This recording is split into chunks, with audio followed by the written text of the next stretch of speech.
session of this webinar, Artificial Intelligence in Agriculture.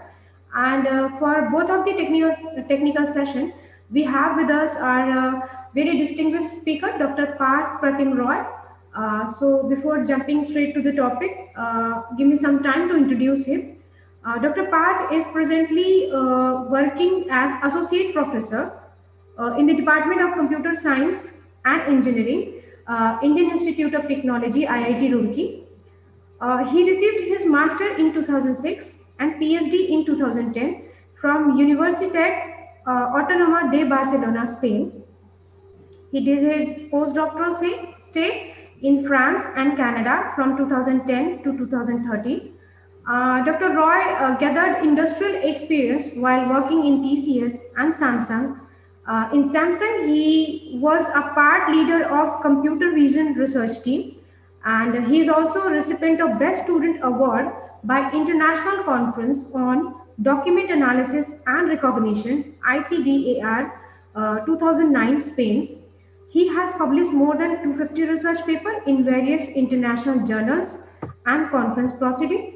He has co-organized several international conferences and workshops and has been a program committee member of international conferences and act as reviewer for many journals in the field. His research area includes pattern recognition, document image processing, biometric and human-computer interaction. He is presently serving as associate editor of IET image processing, IET biometrics, IEICE transaction on information and systems, and Springer Nature computer science. So with that extensive experience, I would like to request Dr. Parth to speak on fundamental of deep learning and its application. So over to you, Dr. Parth. Okay, thank you, madam. Thank you very much for this for inviting me in this sessions. So I am very much honored to be here to share my knowledge with the participants. So today I am going to present basics of deep learning. Okay, so how deep learning works with some theory and some hands-on. Okay, some practical. Okay, so how to do the coding using Python, that also I'll be showing. Okay, so during this lectures, so I will be very happy if the participants actually they ask me comments if they have any doubts. Okay, so directly, and then actually it will be easier for me to understand. Okay, so what where is the if there is any problem in explaining or in understanding my lectures. Okay, so thank you very much. Thank you again. So let me continue. Okay, so I just wanted to know how actually the participants will provide the comments. They will put their question in the chat box, in the provided YouTube link, and we will take their question at the end of your two of that session. Okay, fine. Thank you. So I share my slides now.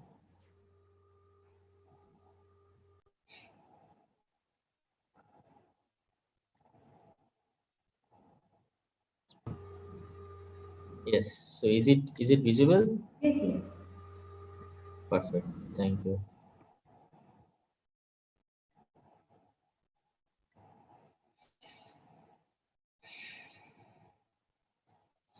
Okay, so thank you. Let me start. Okay, so as I said that today I'm going to present this basics of this deep learning. Okay, this convolution neural network, how it works. You may contact me if you have any doubts later. So you can send me mails at partho@cs.iit.ac.in. It is mentioned here. Okay, and my research projects and teamwork, these are all present in my website, parimol.iit.ec.in. Parimol is actually the name of my team. It's a short form of pattern recognition, image processing, and machine learning. Okay, so we are working on different applications of machine learning and pattern recognitions. Okay, so let me move. Okay, so in my talk actually I will be presenting first with some motivations. Okay, what actually deep learning can do, and then I will start from scratch, like this neural network perceptrons, then multi-layer perceptrons, then what is convolution neural network, how you can design the CNN, okay, and then we'll discuss some tuning parameters, okay, so like this. How actually you can improve the deep learning system. Okay, so if you want to do it by yourself, and then you will also see some one applications of convolution neural network, how you can run in Python. Okay, so this is the agenda of today's lecture. So in motivation, you see this now, people are actually all working with this deep learning. Okay, so deep learning, uh, it's very popular these days, and in every application, in all every aspects actually in of this of applications, not only in computer science, in uh, all interdisciplinary fields. Okay, so it could be used, for example, in electrical engineering, it could be used in civil engineering, agricultural engineering, everywhere this deep learning is being used. So show you one applications that, okay, so this you might have heard about this autonomous driving vehicles. Okay, so here you see this autonomous driving vehicles. It's actually this equipped with these cameras and sensors. There is no driver. Okay, this was a competition started from U.S. Defense Agency called DARPA almost a decade ago. So these cars, there are no human beings. This is running fully with uh, this camera, sensors, and softwares. Okay, so cameras are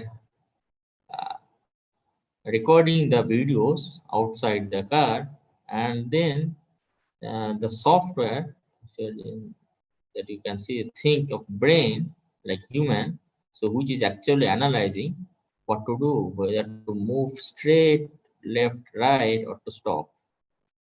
Okay, so you see this is a very competitive uh, challenge, and this there are actually several problems. Okay, so how to move, where to they have to find first where is the road. Okay, where are the lines, different lanes of the road. Okay, and then they have to see, or they have to understand the scene, okay, outside. Okay, so like where is the car, pedestrians, or for example, if there is any signals, like if it's a red signal, green signal, blue signals, or red, yellow, or green. So they have to understand the scenario, and then accordingly they have to take the decisions.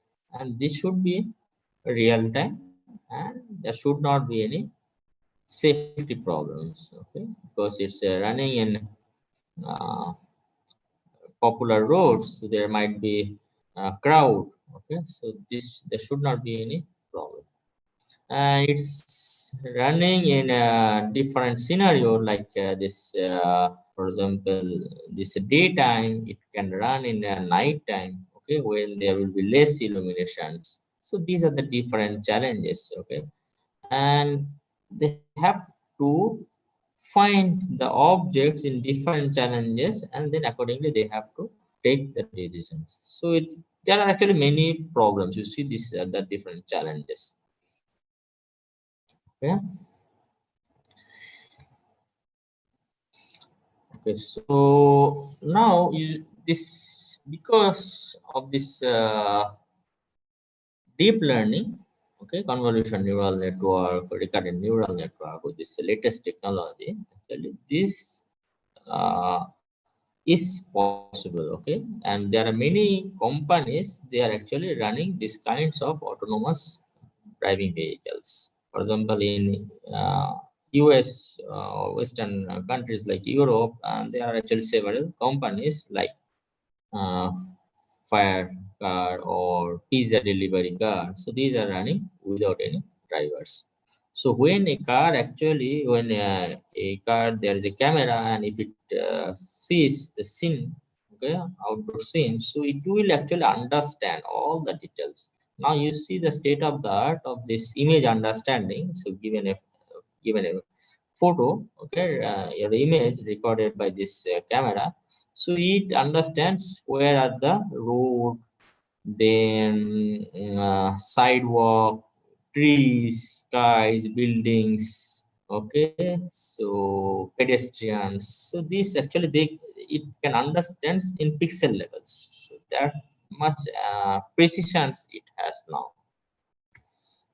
And then there are also more latest technologies, like some of these images you think these are very realistic, these look actually real face, but these are not actually real face, okay, they are, these actually do not exist, these are all fake images. Okay, so similarly, maybe you might have seen that, okay, a few months back there were some in Facebook, there were some display pictures of face images which look like 60 years old or 70 years old. If anyone can uh, apply this kind of some softwares, and then they can see how he looks when he becomes 60 or 70. Okay, so this is actually, these are some of the achievements, okay, latest with this latest deep learning technologies. So if we want to know that how actually this is functioning, so if you see this main pattern recognitions or machine learning, okay, so architecture, so it's, these are all data driven. Okay, so where from data, lots of data are there, okay, many data, thousands, millions of data. From those data, this machine actually, these machines are learned, okay, so either they can extract some features in traditional algorithms. People extract some features like lines, curves, textures, colors, these kinds of features, and then you have some classifier models like neural network, support vector machine, random forest. These are the different classifiers which makes a model, okay, so which actually finds the pattern from the data, from millions of data. Now, given a new data which this model didn't see earlier, so it will use that pattern mining, and it will find out that what is the object, okay, whether it is a pedestrian or it's a cat or it's a tool. Okay? So same algorithms actually, given this model, it will given a new data, it will extract the features, and then it will apply this model, and it will tell you that whether it's an image, whether it's a pedestrian or car. So this is the basic classification framework. So in those classification frameworks, so for example, if I'm just tell you this, okay, so if I am having this different kinds of fishes species, okay, like salmon or sea bass, okay, so these are two different species, and we have some examples. These are actually training data. So in x-axis, this lightness is considered, and y-axis, this width of fish examples are considered. And these are several examples. These are data. Okay, so from those training data.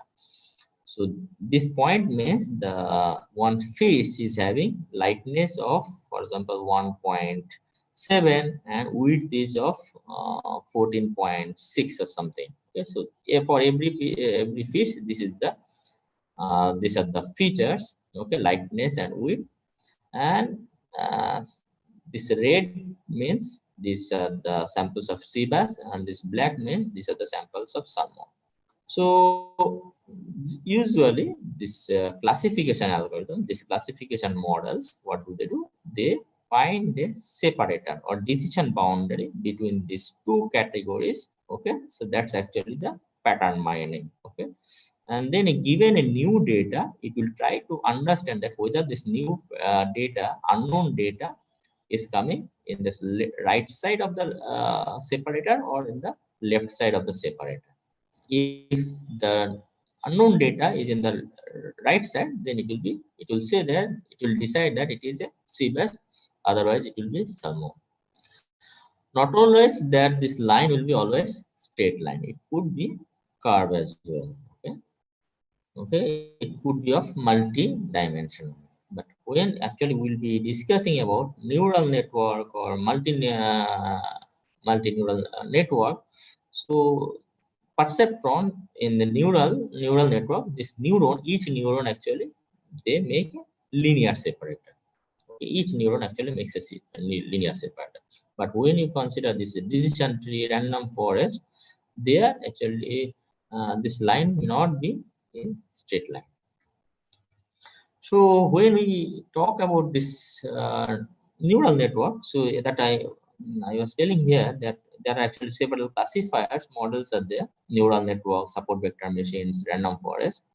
So in till 2005-6, okay, this support vector machine random forests were very good, but neural network actually, even with this multi-layer perceptron, these were not at par with this support vector machines or random forest. So most of the applications were run by this support vector machines and random forests, and they were getting better accuracy.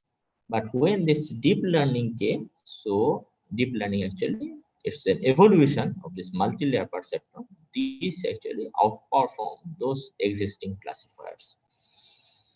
So how actually this neural network, multi-layer perceptron, and deep learning works? So these are actually designed with the uh, s- with, based on the similarities of biological neurons. Okay, so how this biology, our brain neuron, this actually function is, for example, given some application, how our neurons, brain neurons actually they function.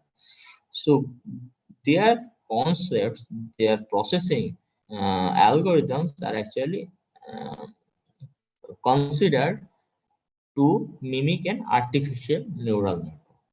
So it's in biological neuron, actually you will have several neurons. These are connected one after another.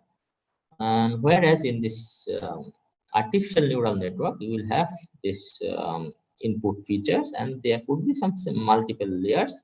Okay, so these are neurons, and there is a final neuron which will actually give you the results, classification results.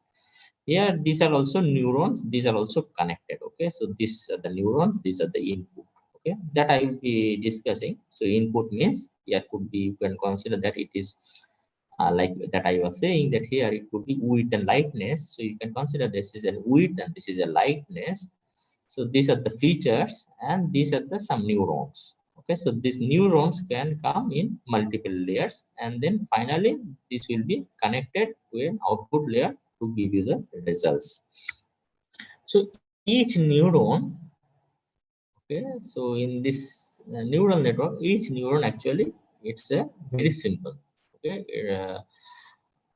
it does. So if you have this lightness and width, so it's actually makes a very simple weighted summations. Okay, very simple processing, very simple calculation it does. Okay, so like for example, if you have this lightness and width, so lightness will be multiplied with by some numbers, and width will be multiplied by some numbers. Okay, that's basically summation of wi xi's. Okay, and then whatever summations, total sum you have, so based on this total sum, it will actually check if this total value is more than a threshold or not.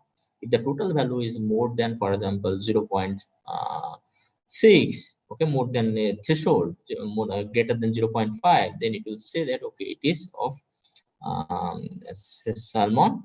Otherwise, if it is less than 0.5, it will be said that it is sea bass. Okay, so this is actually very simple. It is just does a simple multiplication of the weights with the features. Okay, wi into xi's. So, like neural network, simple biological neuron, you have this dendrite axons. Okay, so axons actually you have this informations. Okay, are taken. Okay, so for example, you have this different informations are coming, and then this information are processed in the cell body, and then this output is actually propagated to the next neurons. Okay, so in the biological neurons. Okay, so where there are actually many neurons are connected. Whereas in this artificial neural network, these informations are processed like the cell body here, and this output is next moved to another neuron. Okay, so this would be considered as a single neuron. Okay, like a single neuron. So here, this x1, x2, x3 would be considered as actions, which actually say gives you the informations, input informations, and then it multiplies with these weights, and then you have the summations, and then this whatever output it finds, this will be processed, propagated to the next neuron.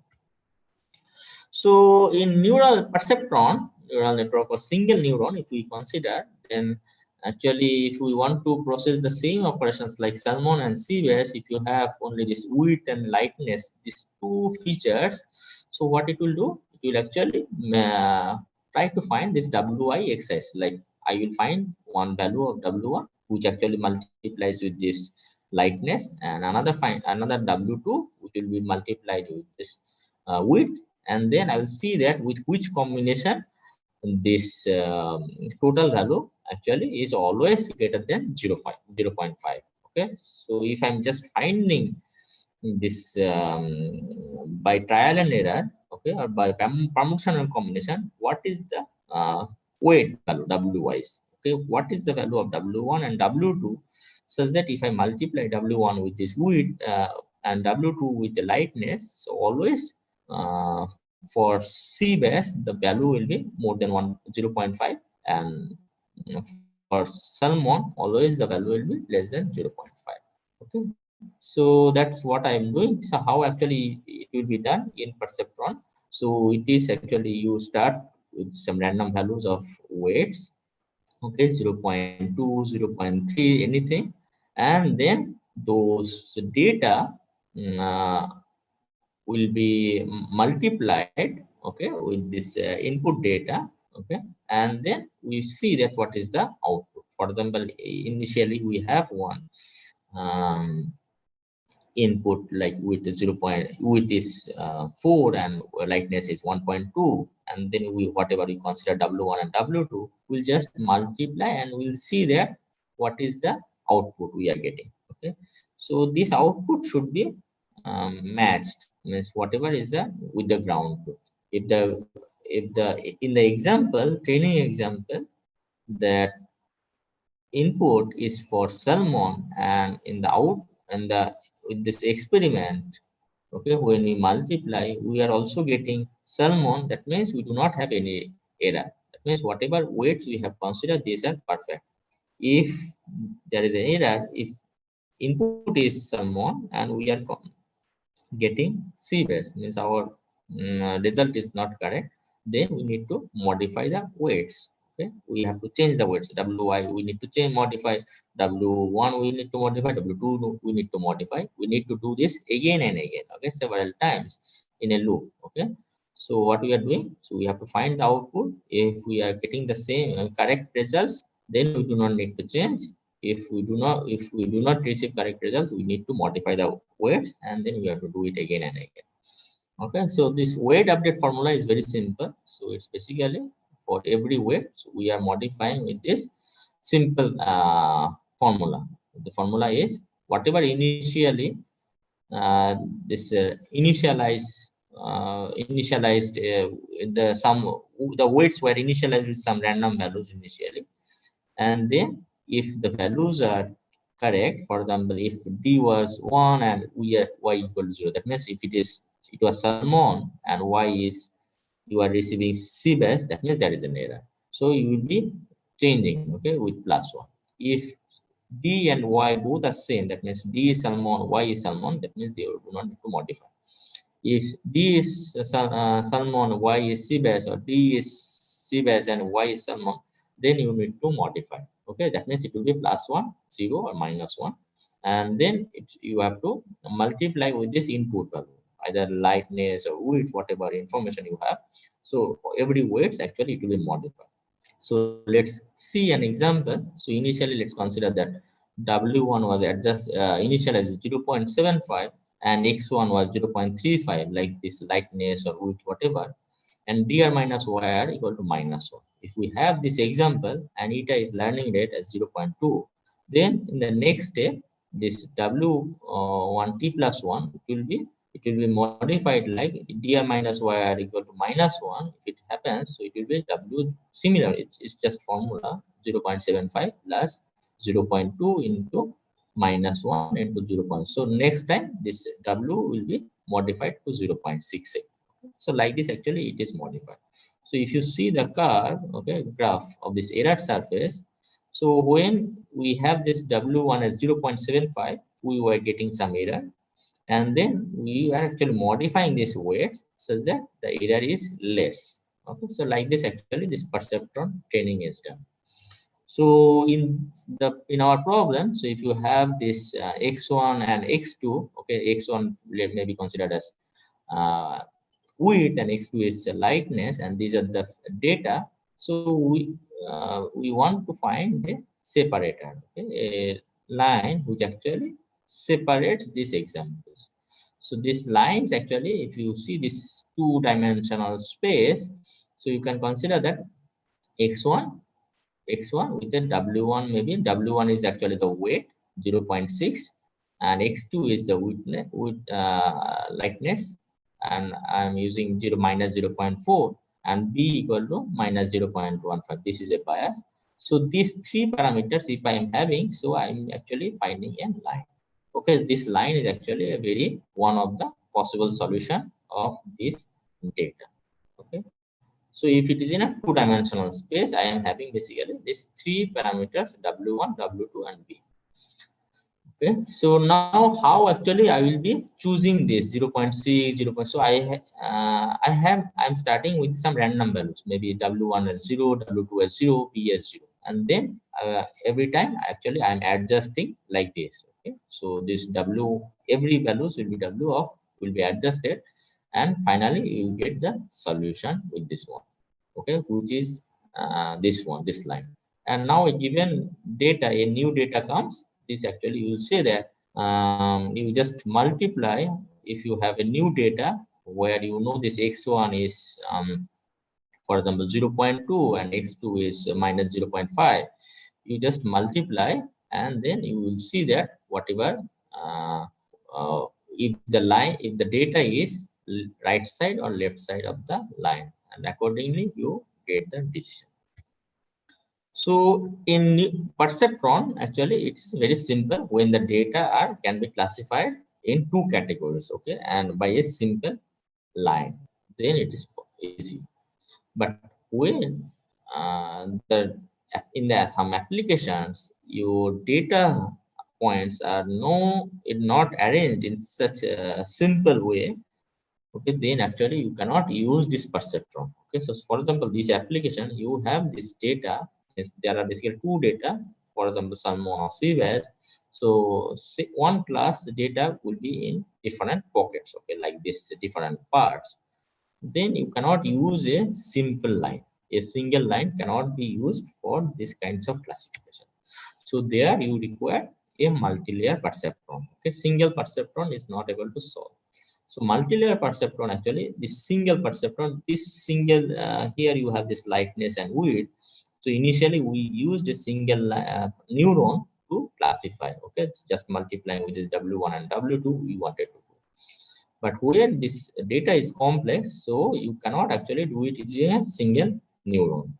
So you are actually bringing 3 or 4 neurons which will solve some parts. Okay, so for example, one neuron will be solving for this data, second neuron will be solving this data, third neuron will be solving this data, and then another layer, this all this solutions of this individual neurons will be combined and you will get the results. Okay, so that's how this you have this neurons outputs. One neuron output will be connected to another neuron. Okay, so this a single neuron, neuron 1, neuron 2, neuron 3, their results will be combined together. Yes, their outputs are connected to a new neuron, and they are actually it is making a decisions. Okay, by combination. So here it could be a 2 layers, 3 layers, or multiple layers. Okay, so this all are neurons. These are actually called hidden layer because initially you have only this input data and output, but it was this actually these neurons were brought to facilitate the solution. That's why these are called hidden layer neurons. Okay, so usually this 3 layer architectures are sufficient for solutions. Okay, so to get some results for a complex problem. So if you have the applications, okay, so like this means when the data can be classified into a single by a separate line, then actually you can use a single perceptron and then you can solve. If the data are like that, like this, you have some data in this B and some data in this category region, then you will be using these are input, and then you are using a 2 or 3 neurons in a one hidden layer, and then finally these results will be combined together to get a results. If you have a little more complex applications where you have that I have shown that different pockets are there, then actually you may need a 2 layers. So first layer of hidden layers, hidden neurons, second layer of hidden neurons, and those will be connected later. Okay, and then you will get a decisions. So here also, this is actually these are called multi-layer perceptron because in every these neurons are connected. They are in every layers and these are connected. So say first layer neurons, these are all connected to the previous input. Second layer neurons, these are connected to the first layer, and third layer will be connected to the second layer. Okay, so now there is no nothing like this. This first layer will be connected to the output. This is possible, but not in this usual multi-layer perceptron. These are not there. Okay, so these are all one layer at a time. Okay, so this first nth layer will get information from the n minus 1th layer, and this will propagate the information to the next layer. Okay, so this perceptron learning you have use this actually this weight modification. Similarly, if you have this many weights, okay, for multiple neurons, you will have all different weights, wi, w1, w2, many weights will be there. Okay, so these weights are also modified. Okay, so when you will be using multi-layer perceptrons. So the idea is now we have to adjust those weights in such a way that the total error is less. Okay, so we'll be using 2 layer, 3 layer, anything, what that is possible. But finally, we want minimum error. That means in the error surface, our error will be minimum. So this back propagation algorithm, what it does, you have basically this hidden nodes and you have this output. Okay, so you will be multiplying w1 x1 w2 x2 multiply, and then this neuron is receiving the information, and then you have this neurons output. These neurons outputs are also multiplied with by another weight set. Okay, w5 w6 w7, and these are actually giving you the results. And then if the results is not perfect or correct, then you will be modifying the weights. This weight adjustments are done from the back side. So first the weights will be modified here, and then this layer and this layer. So that's why this is called back propagation. Okay, so I'm not going into details of this mathematics. Okay, so because of time, but this is very simple. Okay, so this forward you will actually use for to understand, to get what actually you will be receiving the output given this weight combination. And then back propagation actually helps you if the result is not perfect, you need to modify the weights. This will be done using this back propagation algorithm. So if I'm just showing you this one figure, that for example you start with some random weights. So you have basically, let's consider you have 2 or 3 layers of 4 layers of neurons, and there are different um, neurons in each layer. Okay, so for example, if you have hundreds of neurons, each neuron will having many weights, w1, w2, w3. Okay, so there will be hundreds of weights. So all weights parameters must be adjusted. All weights value will be adjusted. So adjusted by this backpropagation algorithm, which actually is done using gradient descent algorithm. So just you see this with a simple example, that if you have this error surface, and I'm just considering these two weights W1 and W2, and initially with this W1 and W2 with random values, my error is this one. Okay, means I am getting a larger. So next time I will be modifying my weights. Okay, so W1 and W2 will be adjusted such that error is actually less. The next time I'll be modifying again, and then I'll be minimizing my error. And this errors actually is reduced based on this gradient descent. Means how actually I am going down this hill area kind of thing. Okay, so like slowly going down to this valley. So like this actually you will be reaching to the minimum. So with the when I reach to the minimum, so whatever W's values are there, these are the fixed, and then you will be using your algorithm. So when we are using this backpropagation algorithm or multi-layer perceptron algorithms, you have several activation functions. Activation functions, if you remember, when I talked about this simple perceptron, then I said that if the total value W1 x1 plus W2 x2, if it is greater than 0.5, okay, so that is called activation function, means step function. If this total value is more than 0.5, this will be Salmon, otherwise it will be CBS, something like this.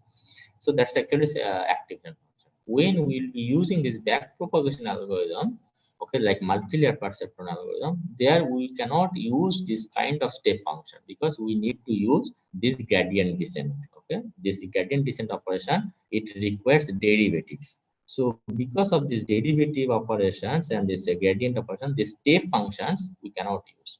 So we need some activation functions. Okay, so activation function means which actually we are multiplying W1 into X2 plus W2 into X2, W3 X3, whichever combination, the summations, these actually informations I want to propagate. Okay, so from input and this neuron, this input X1 into W1 plus X2 into W2, this will be processed and propagated to the next neuron. Okay, through like dendrite, to the dendrite, or to the next neuron. So how this information will be propagated?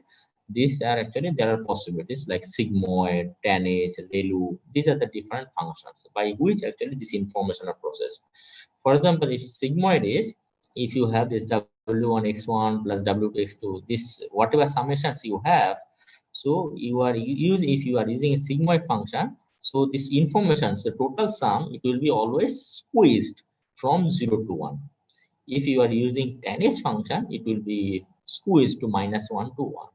If we are using ReLU, rectified linear unit, so this actually what it does, see, it means that if the total sum, this sum W1 x1 plus W2 x2, this whatever, if it is positive, then you propagate the same information. You do not need to change. If the information is negative, then you make it 0. Okay, leaky ReLU is similar. Leaky ReLU is, if it is positive, you do same. If it is negative, then you make it 0.1 into x. Okay, so like this, actually, there are different activation functions which help to propagate this input information to the next neuron. Okay, and then there is a continuous, differentiable, not decreasing, and easy to compute. Okay, so these are the activation. Now, if you understand this multi-layer perceptrons, and you know already this multi-layer perceptrons, just a simple quiz kind of thing, that if I am having this three input data, okay, like this lightness, width, or height, this feature, these three features, and if I am having a hidden layer of 5 units, 5 neurons, and output is 2 units. Okay. Okay, so if you are having this architecture, then how many parameters, means how many W's I require? Can you tell me? Just you take some time and then you think that, okay, how many parameters are required in this simple architecture of this multi-layer perceptron, where you have this three input. Input is height, width, or lightness, and in one hidden layer you have 5 neurons, and then output you have basically 2 unit. Okay, so if you have this, so you see this in this 5 units, each unit is connected to the previous three inputs. So that means you have this three W's. So 5 nodes, these are all connected to the three. That means 5 into 3, 15. Here, each node is connected to this previous one. That means you will have 2 into 5. That means total 10 here. 10 plus 15. And then you require another bias. Okay, so each neuron actually takes one bias input as well. So every neuron, if you have 5 neurons, that means plus 5 bias, and you have plus 2 in neurons, that means plus 2. So the total is 15 plus 10 plus 5 plus 2. That is total 32. Okay. So now if you are considering this, if you have 3 input, okay, or 50 unit, if you have 50 unit, and then 100 unit of hidden layers, and 1 unit of hidden layer, second layer, and then third layer if you have 100 units, and fourth layer if you have 50 units, then what will be the total parameters? Okay, so it's very simple. So it will be 50 into 100, 50 into 100. Okay, because 100 neurons, so it will be 100 bias, and then 100 into 1, so 100 into 1 plus 1 bias, plus you have 1 into 100, so 1 into 100, so 100 bias again, so 100 into 50 in this 100 into 50, and so 50 bias. So this is the total parameters. That means 10,451 W's are there in this architecture, and in this architecture you have 32 W's. So this number of W's actually you have to adjust in every iterations to minimize the error. Okay. So when we are using this multi-layer perceptrons, actually there are two mathematical equations, loss functions. It requires. So if you see this curve, so this surface, this actually we can use it as a loss function, means minimum squared error or cross entropy error. Minimum squared error means we want to reduce the error, minimize the error of D is the ground truth and Y is the whatever we are receiving. So we want to receiving this D minus Y. This is the error. This is squared error. Okay, mean squared error means error. Then we are making a square, and then mean total whatever we have. It's actually mean. And then cross entropy error is actually when if it's basically for two classes. Okay, so it's a positive, and then you are actually um, cross entropy. So if it is 1 and then you are getting 1, then you will have less error. If you are getting 0, then you will be having minimum error. Because that's actually there are mainly these two loss functions are used for this back propagation algorithm. Okay, so either you can consider this error or this error. Okay? So what did they do? They actually, you have this loss functions. This loss function you want to minimize. Minimize means you have to do maximization, minimize. If you remember in 11, 12, that's actually first order derivative. So you have to do a first order derivative to make it 0, and then you have to minimize. Okay. So whatever you have done in this perceptron, multi-layer perceptrons, so in this algorithms you have basically, we have used this lightness, width, uh, height, these kinds of features. Okay, and then we have used this classifiers like multi-layer perceptrons. Okay, so that means we have some another algorithms which gives us these features like what is the line, what is the width, what is the lightness, these parameters. These values we cannot generate automatically from the images or from some data. Okay, so these are provided by some another algorithm, which is feature engineering algorithm.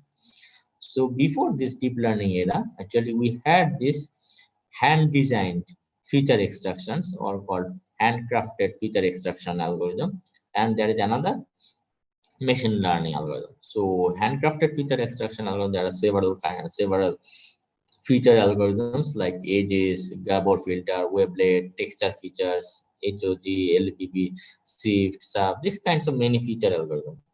And machine learnings, you have this neural network perceptrons, multi-layer perceptron, the naive-based algorithm, random forest, support vector machines. Okay, and then what people used to do, they actually used to do some permutation combination. So find the Gabor features and then use support vector machines, or someone use shift features, then apply support vector machine, whichever it's better in some application that actually people are were deployed. Okay, so that's actually here you have, they were doing some different engineering, either feature engineering or machine learning algorithm. Now these two things are important. So the machine learning, which is good, machine learning or features, which one is good, we don't know. Means we have to see with this different trial and error that which combination is actually good. But deep learning, actually, you do not need to think of any combination. Okay, so deep learning will think that which is the best feature. Okay, so here you do not need to extract any feature engineering or machine learning algorithm. So deep learning will extract the feature which is best in that application. That we will see. So in that I was saying this in multi-layer perceptrons, or you can call it a dense neural network. So what we have, you have this input features, you have several multi-layer layers of neurons, and then finally there's a connections. In convolution neural network, or which is this traditional deep learning neural network, what it does, you have a given an image. Okay, so you actually take an image, and from this image you extract the features by some convolution operations.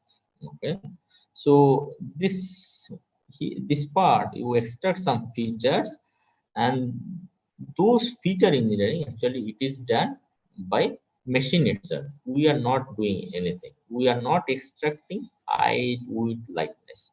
So when we extract the features by this convolution neural network, these features will be applied like this. Okay, like when we extract the features, then features will be here, this input features, and then you can use some multi-layer perceptrons that we will see. So given a simple car image or any image, what you do, you have basically this different layers of neurons or some operation which actually does the processing, feature engineering processing and classification. So mostly people are doing convolutions, rectified linear unit that I have already told. They first they do convolutions, and then they do rectified linear unit, means it's actually uh, propagating this information from this one neuron to, means when this information comes to one neuron and that process, and then how actually it propagates this information. It is using rectified linear unit, and then again convolution, rectified linear unit, and then there are some pooling layer that I will discuss. Pooling is basically some feature reductions or compact representations. Okay, so when actually you will be doing convolutions, there are actually many features generated. So pool actually will reduce the features and make it compact, and then again you are doing convolution relu. This series of convolution redo and pooling will be done one after another, and finally whatever features you will have, this actually will be used for classification. That I will see. So what we have shown here, you have this car image. So car image, convolution, ReLU, pooling, convolution, ReLU, pooling, convolution, ReLU, pooling, and then you have basically you have this classification. So this part is actually feature learning or feature engineering. So this will tell me, this block will tell me that what features are important. I do not need to extract line features, width features, likeness features.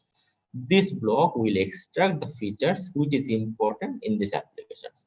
When we extract those features, we find the features. Uh, these features will be applied in a multi-layer perceptron. Okay, this is a fully connected layer. This is actually a multi-layer. This part is actually classification or multi-layer perceptron. This part. So once we extract the features like this through this convolution, rectified linear unit pooling, then these features are fed into a multi-layer perceptrons, and we are doing classification. So we are doing convolutions pooling, a series of convolution pooling, and at the end we are doing a classifications, okay, like multi-layer perceptrons. Now, with this traditional classification, machine learning algorithms, we said that we have basically feature engineering and classification. So, for example, if it's we are talking about vision, computer vision, like you are given an image, and then from those that I was telling that people use some extract some features like support shift features or pop features, and then they use some SVM or neural network classifiers. If it is speech data, they use also some feature engineering like MFCC features, and then they use some classifiers, support vector machine or network. Similarly, in natural language processing, also same thing. If you have a text, okay, so from this text, they use some feature engineering and classification. Now, with deep learning, actually, this feature engineering is totally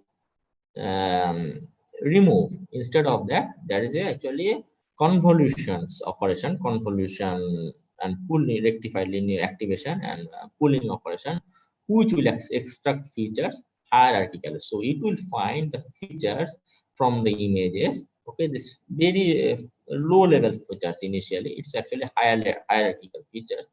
First, it will extract what are the edges. Then from the this actually we are not doing it. Okay, so I will explain you how it is done. So this algorithms will extract first from the images what are the pixels, then from those pixels what are the edges, from those edges what are the textons, motifs, parts, and then object.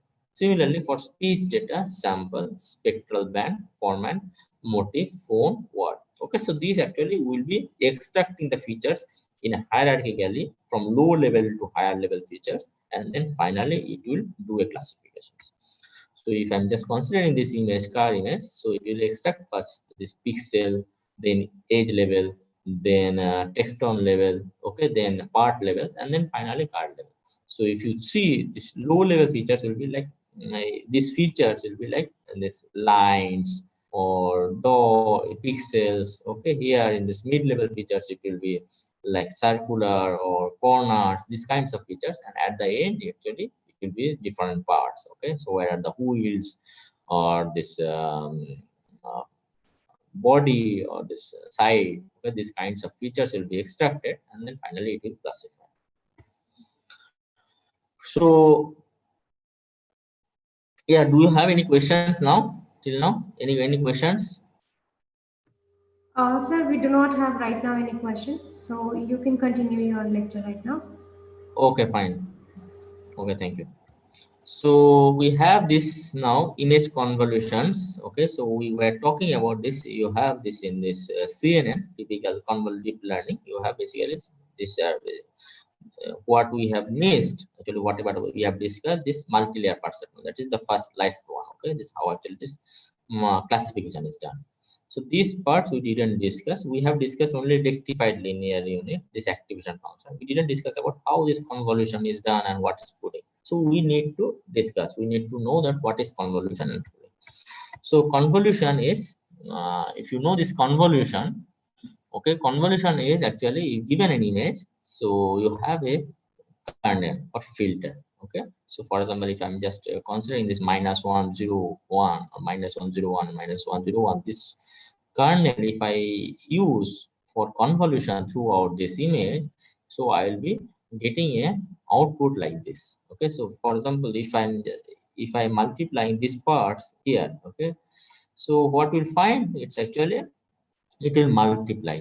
So if you have a 3 cross 3 pixels, if it's having, for example, this image is 200 cross 200, and from this 200, so if I'm having 3 cross 3, so it will find the 3 cross 3 image, okay, so everywhere, and then it will multiply with this filter.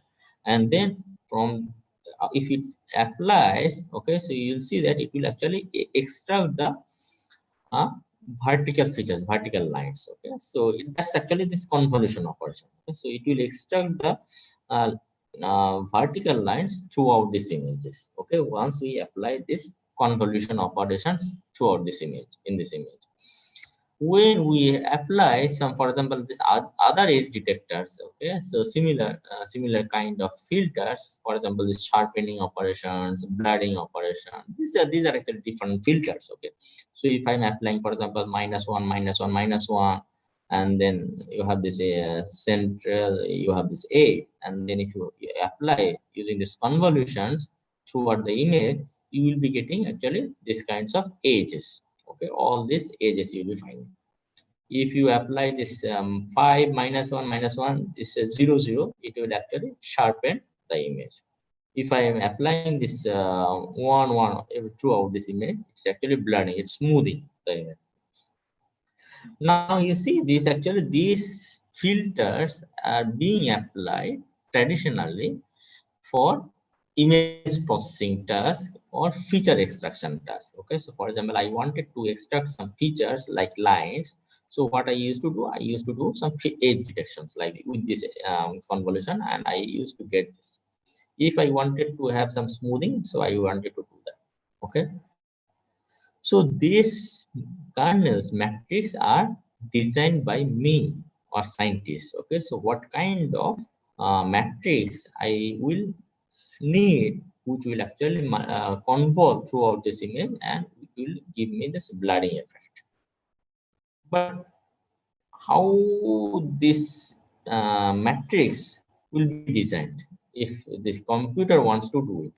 Okay, so if I just understand that, okay, given an image, given this image, and if I'm just applying a 3 cross 3, W1, W2, W3, W4, W5, W6, W7, W8, W9, and I will be getting another image if it's a 200 cross 200, and I am having a 3 cross 3 only with the W's. Okay, I have, it can be random numbers, it could be 0, it could be -2, -3, anything. And then if I'm applying this unknown filter to this image, I'll be getting another features, okay, of the low level features of this image. Okay, so this actually, which what filters I want to apply, that is important for that application. Okay, so if I, for example, if I'm applying this kernel like 012 220 012, any random value, if I'm having this image, okay, so for example, if I'm having an image like 33210, this one, and I am applying these kernels, okay, this convolution, so I'll be getting this kernel is that I was saying, it's basically simple multiplication. Okay, element by element multiplication and summations. So if I'm having, so 012 220 012, 0 will be multiplied by 3, 1 will be multiplied by 3, 2 will be multiplied by 2. Okay, and this, it will be a multiply, and then whatever results you will have, this will be placed here. Okay, so it's actually a convolution operations with some numbers. Okay, and then I am getting, receiving a output. Okay, so this, if I want the machine to generate these kinds of filter instead of feature engineering, instead of manually feeding these numbers, can machine generate number? Okay, can machine generate this kind of number which is important or applicable for that application? Okay, so that is better.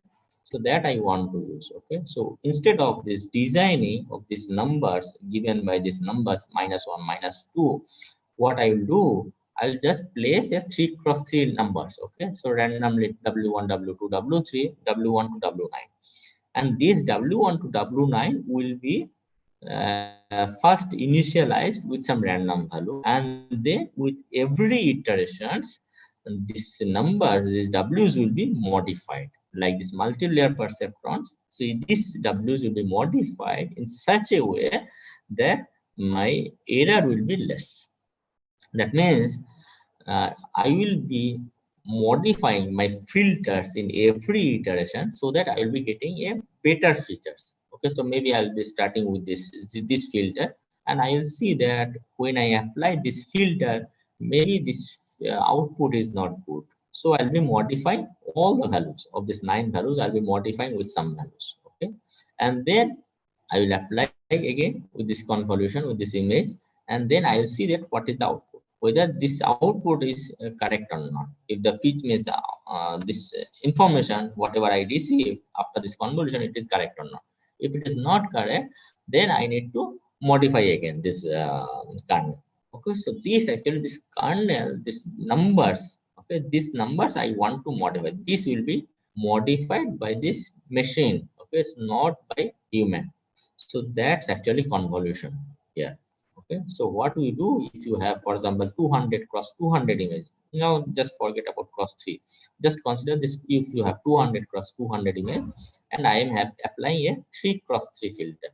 Okay, so 3 cross 3 is means 9 W's. So 9 W's actually it will be applying in every positions, and it will give you a one output image. Okay, so if it's a 200 cross 200 image, it will give you 200 cross 200 image.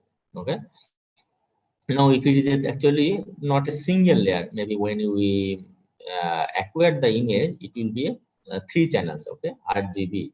So it will be 200 cross 200 cross 3. So then I require a filter, not a 3 cross 3, but it's a 3-dimensional. Okay, so 3 cross 3 cross 2. So it will be applying this 3 cross 3 cross 3 operations in all the elements, element wise multiplication it will do, and then it will receive a output.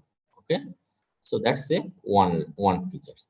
And then similarly, I will be applying not a single filter. I'll not design a single filter. I can design n number of filters like that. Okay, so which this one will extract some for example some low level features. One, this filter two will will extract some sharpening features or some similar, or filter three will be designed giving you some another feature like smoothing. Okay, so like that I can actually have several number of filters, okay, which individually will give me different kinds of output.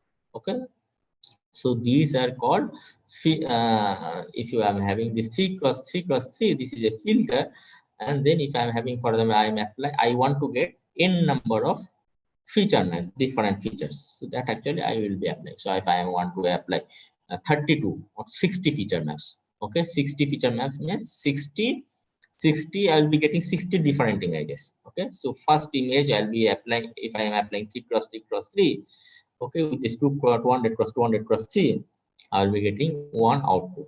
Then I am applying second feature map like 3 cross, again 3 cross 3 cross 3, I'll be getting another second output. Like this, if I'm having the 60 feature maps, I'll be getting 60 outputs. Okay, so these 60 different outputs I'll be getting after this different convolution with these 60 filters. Okay, so these 60 filters are totally designed by this machine. These are not handled by humans. Okay, so machine will actually see that which numbers in the 60 each kernels of the 60 features are good, so that we get some low level features. Okay, so what we are having now, if you have this some numbers features. Okay, so if you have this, for example, this image, okay, so RGB 200 cross 200, three channels, red, green, blue, and I am applying a features, okay, a convolution layers. Okay, so for example, convolution layers of 3 cross 3. So if I apply this 3 cross 3, so if I am multiplying with this every images 3 cross 3 with this, so this is basically W's. Okay, this is a W's with this x1, x2. If you have this 3 cross 3. Okay, so it will be multiplied all these elements and then make a summations. Then you will be getting a first output y1. If I am having 60 feature maps, so I'll be getting 60 outcomes. Okay, that's actually a convolution layers. So what it does, you will get basically different low level features. Okay, so from a given a new image or a input image, if I am applying 30 feature maps, 30 different low level features I'll be getting in the first layer. Okay, this is the first layer, and then after that you can apply some another convolution layer, and then you will get second level of features. Okay, so like this. So now you have to see that you see this in this case, when the input is 5 cross 5 and I'm applying a 3 cross 3 filters. Okay, 3 cross 3 filters, my output is actually, it will be reduced. Okay, it will be 3 cross 3 because um, when you are making it here, so it's basically it's not giving you this full 5 cross 5. Okay, so some information is lost. So instead of this, so what we do, if I want to get same 5 cross 5 output, so you have to make some padding. Okay, 0, you can add 0, 0, 0, all this information in the first row, first column, last column. So you will actually get 5 cross 5 images were there. If you add 2 rows and 2 columns, that means it will become 7 cross 7. And then if you apply this filter, then you will be receiving this 5 cross 5 output. Okay, so this is the thing here. So this is called stride. Okay, so stride means when you have a convolution, you get some output. When this convolution actually, if you move it just 1 pixels, okay, so you'll be getting the similar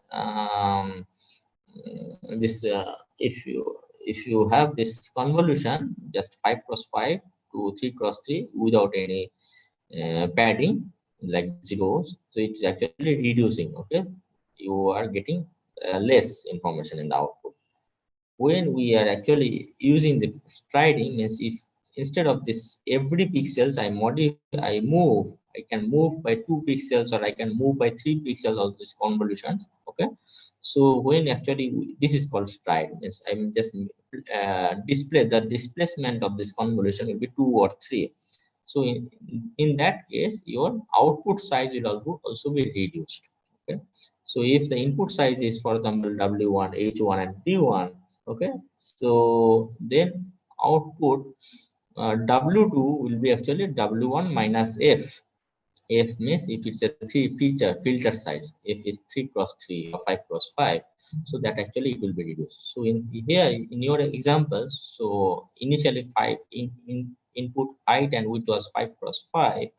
Okay, so it was 5 cross 5 and filter was 3 cross 3. So W2 will be 5 minus 3, and stride was actually 1, means every pixels it was moving. So 5 minus 3, that means 4 by 1.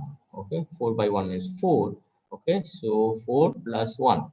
So that's actually you will be getting 4 plus 1, 5 output. So when we are doing a padding, okay, if my stride is 2, so it will be less. Okay, so that's basically how actually you want to move the convolutions.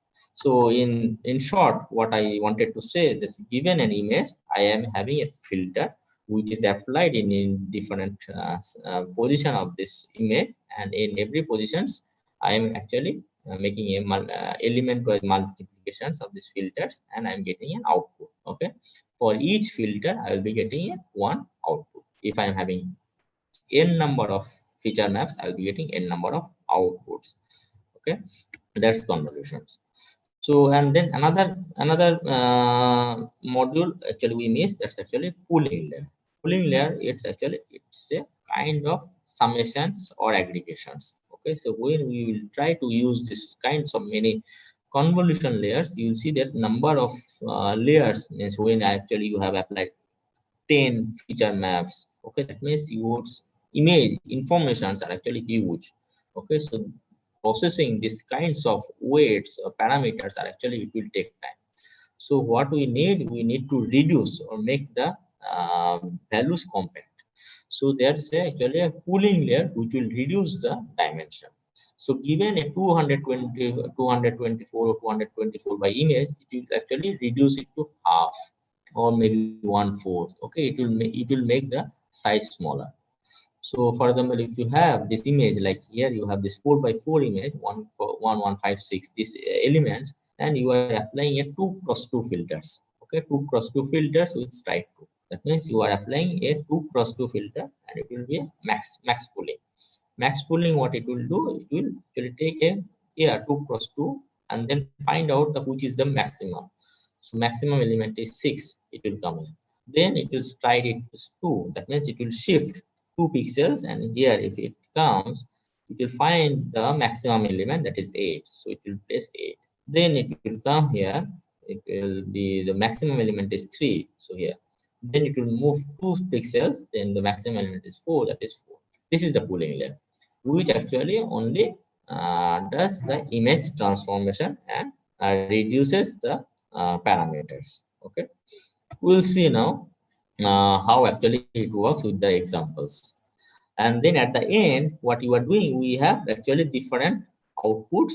Okay, so if you see this different out after these convolutions, you have many outputs, and for each outputs actually you will have for example, if you have 10 features, so you will be having 10 outputs. Okay, so each outputs actually we combine them. Okay, how we combine? We combine them by just flattening. Flattening means all feature names, all the rows are actually concatenated together. Okay, so all features are of a row are concatenated one after another. Okay, first feature map and then second output also all are connected one after another. Like this, all features are connected, and it will be a single one-dimensional. Okay, features. Okay, you will have only all the elements. Okay, so it's not you will have only all the elements one after x1 x2 x3 like this. You have several features, and these features after that you will be applying multi-layer perceptrons. And then there is a soft max, which is actually just doing a normalizations. Okay, so I'll just come to this several examples where you will clear your doubts. Okay. So this is one examples in LINET for digit recognition, MNIST data recognitions, where you have these different examples of 5s and 6, which were training data, and from those data actually it was learned using this convolutions layers, max pooling layers, and then finally given a new image, it will tell you that which class it belongs, whether it is a 0 or 1 or which. So there, they do, they actually applied a this. You have this image is of 28 by 28 image. Okay, so these are actually images of 28 by 20 images, and then they applied some convolutions and then pooling, then convolutions, pooling, then fully connected layer, and then you have this outcome is of 10 classes. So now we'll just see this how actually it works. So if I'm having 28 cross 28 image, one means one channel. Initially, there's actually these images are in black and white.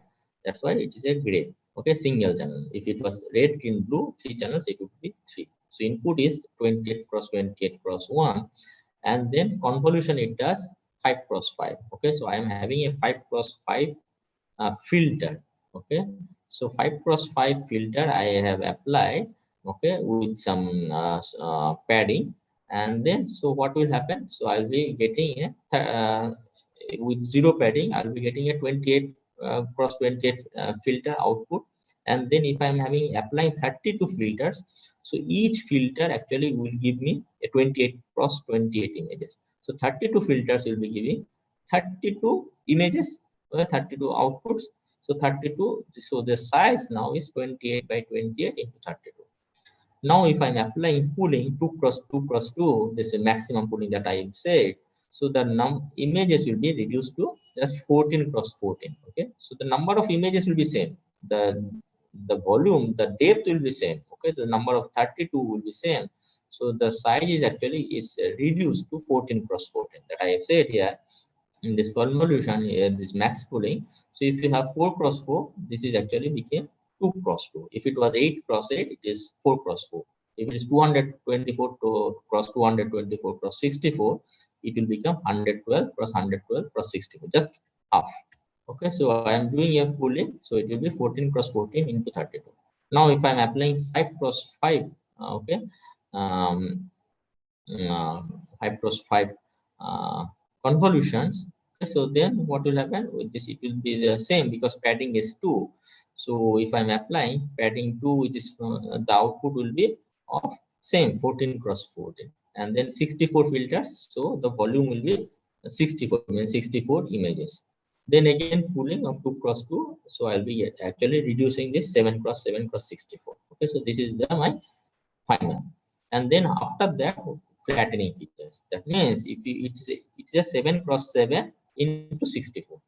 So 7 cross 7, here I am doing 7 cross 7 means 49. 49 elements will be all arranged in a single row. And then if you have 64 image, so 64 will 64 concatenated one after another. So that means it will be 64 into 49, whatever.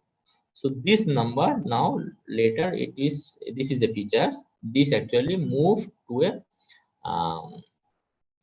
this is a feature flattening, and then I actually have I am applying a multi-layer perceptron. Okay, multi-layer perceptrons. We have now this 1024 nodes here.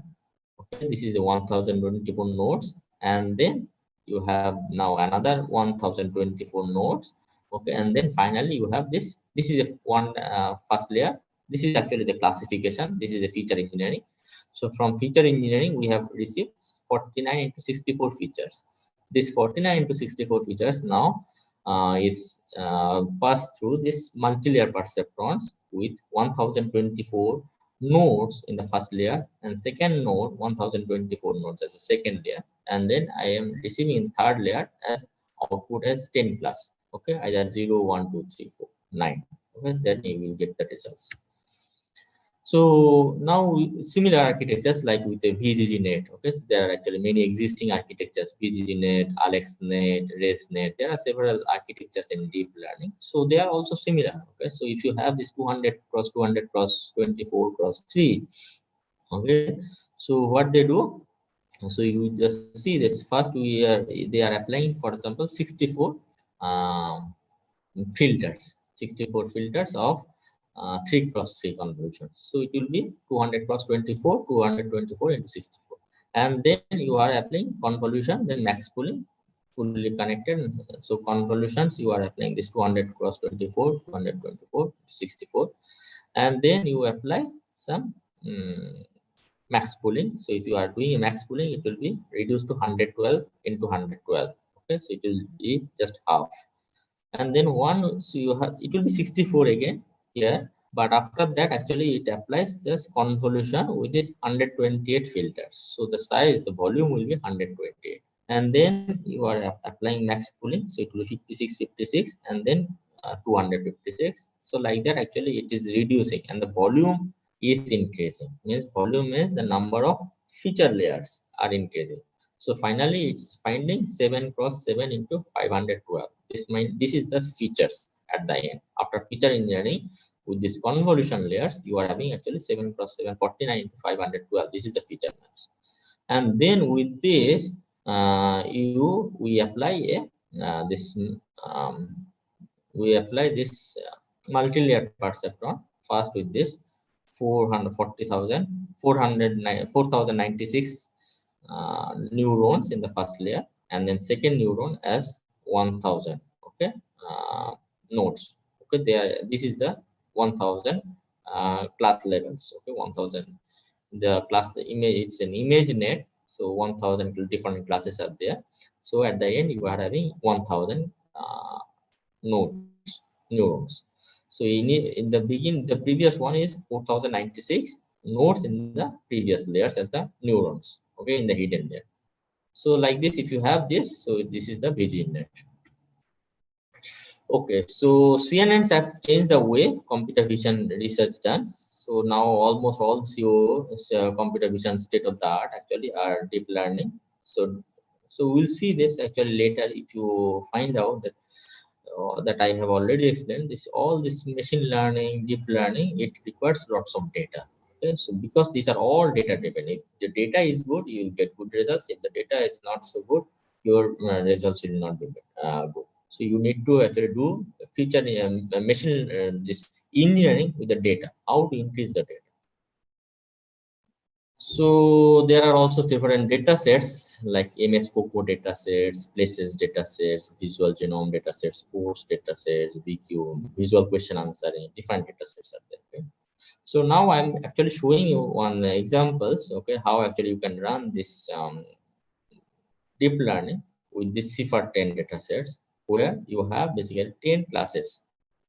Okay, in these data sets, you have each images are of 32 cross 32 color images, means red, green, blue. And then there are total 10 classes: airplane, automobile, birds, cats, deers, dogs, frog, horse, sheep, truck. Okay. And then 5,000 images for training and 1,000 images for testing. Okay, so we have to see that what is the if you apply this convolution neural network, so what is the results. Now you see this all this here, this everywhere you are applying convolutions max pooling, okay, for this feature engine. Now what will be the filter size, what will be the uh, uh, filter size, and how many filters you require. That's actually you have to do it with a trial and error. Okay, so these are the you have to see with these different parameters and see that which is the best. So either you will be doing the 3 cross 3 filters, or you will be doing 5 cross 5 filters, or which activation layers will be, which activation formula you will be using, whether you will be using this ReLU or whatever you will be using softmax. That actually you have to see with this different trial and error and see that which is the best. So you have this different architecture. So VGG16 that I have already told you, this examples, that VGG16 is actually giving you 92.64 accuracy. If I'm applying ResNet 18, then it will be giving 93, ResNet 50, 93.6. If you have more and more complex architecture, that means these are actually extra, there are more layers. When you are increasing the layers, so that I'm giving you this figure, I'm moving to this figure. So when you are having actually extending, increasing this layers, so that means these features are more and more dense. Okay, so then actually you will be getting more features which is better for these applications. Okay, so there actually you see that when we are having this more and more dense layers, 100, 150, 18, so you'll be getting this this latest architectures, you'll be getting better accuracies. So I'll show you some uh, I'll go to this, sorry.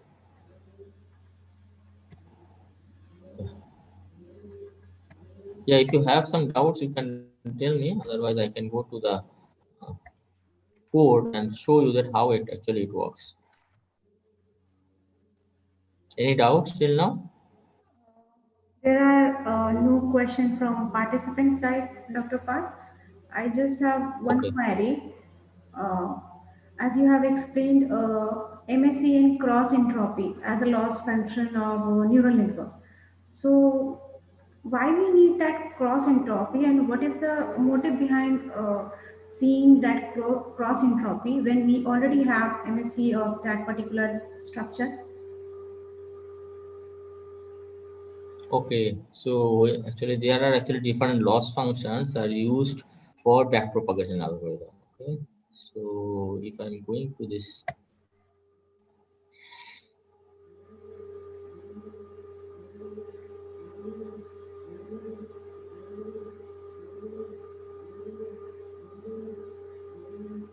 yeah, when you have actually these kinds of architecture, okay, this you have this hidden layers, one, two, several hidden layers, and finally you are actually getting the results. Okay, so these loss functions are actually what it does it is doing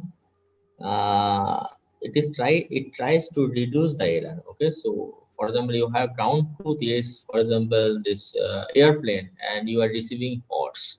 Okay, so based on this weights, whatever weights you have fixed, then based on this weights you are getting horse. So you are actually you are having this error. So these errors will be uh, these errors will be propagated. So this number of the error is if your airplane and horse, and this error will be propagated uh, towards the back sides. Okay, so back propagation, the previous layers, all these weights will be adjusted one after another, and you'll be getting the you'll be modifying the weights. Okay, that's this back propagation algorithm.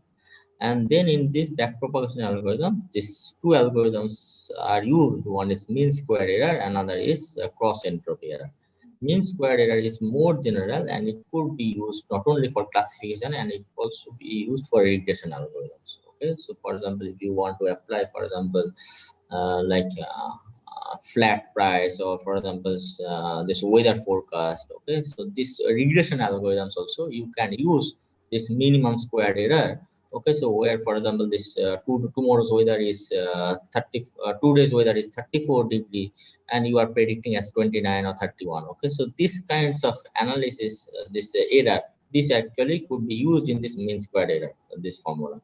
But cross entropy, it's more focused for classifications.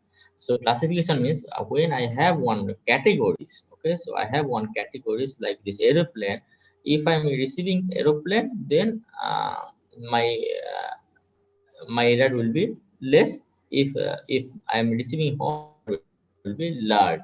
Okay, so that's actually this discrete categories classification is actually is model using this cross entropy. Okay, so if I so it uses, so for example, if you see this functions here, you have basically number of classes. K equal to 1 to k means this number of classes.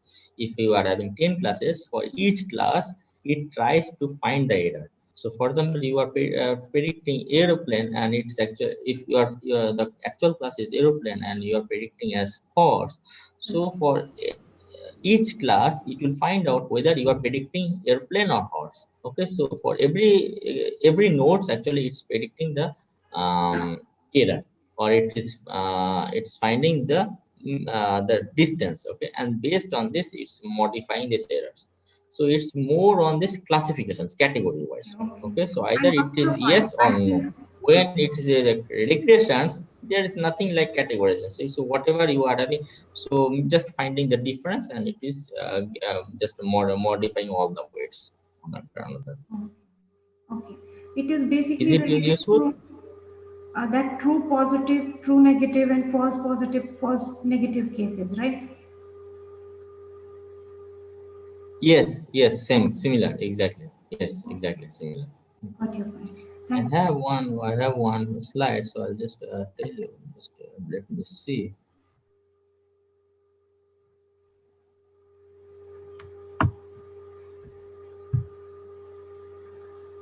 Yeah. So if you see this slide, cross entropy error. Okay. So here basically it says that, for example, when output is a probability value between 0 and 1. Okay. So you actually want to predict the category. It's a in a probability value. Okay. And if you predict the probability, it's as, for example, 0.12. Okay. And then if you see, for example, this it is a loss function, and this is actually the probability. If you have probability is good, okay, close to 1, that means the loss is actually very less. If you are predicting with very minimum probability like 0.012 or something, that means your loss will be actually huge, large. Okay, so that's actually, this is the cross entropy. So this loss function, this loss function is actually considered using this log functions. So this log function looks like this. So if you are predicting the outcome of a category as very with minimum probability, then you will actually incur a huge loss. Okay, 0.212, if you see this is a loss, means that means the loss will be huge, 10 or 20 it will be considered. And if you are predicting the class with some high probability, like close to 0.8 or 0.9, then the loss will be less. Okay, close to 0 or 0.1 something.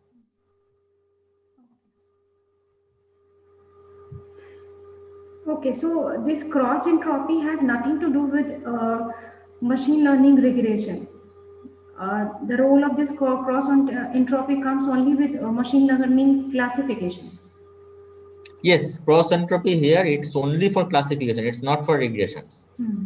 Okay, okay, thank It's only for classification. That's what I'm saying, that when you are having basically distinct categories, okay, this either it's a digit recognition or plant disease classification, these kinds of thing. When we'll go for this regression analysis, there actually you will require this mean square. There it is not, it will not be used. This cross entropy error will not be used.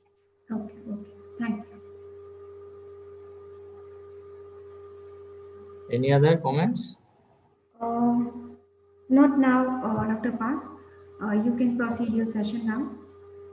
Okay, so let's move to these examples that I was showing. This we have actually these examples. So I see this is actually in a collab. Okay, I'm running.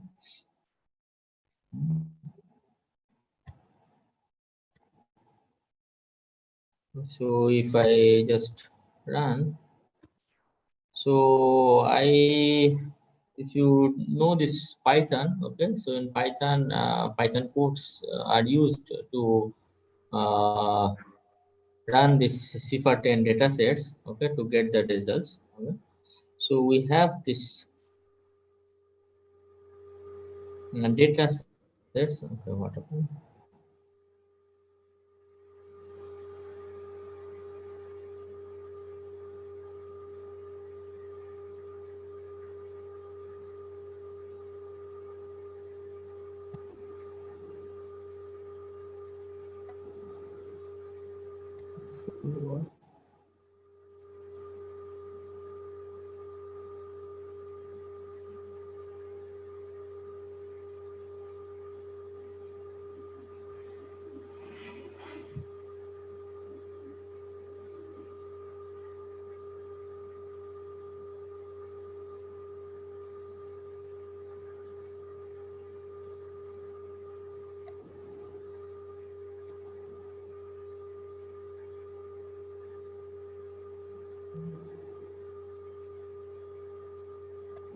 Let me see. This was running.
Mhm. Okay. Yes.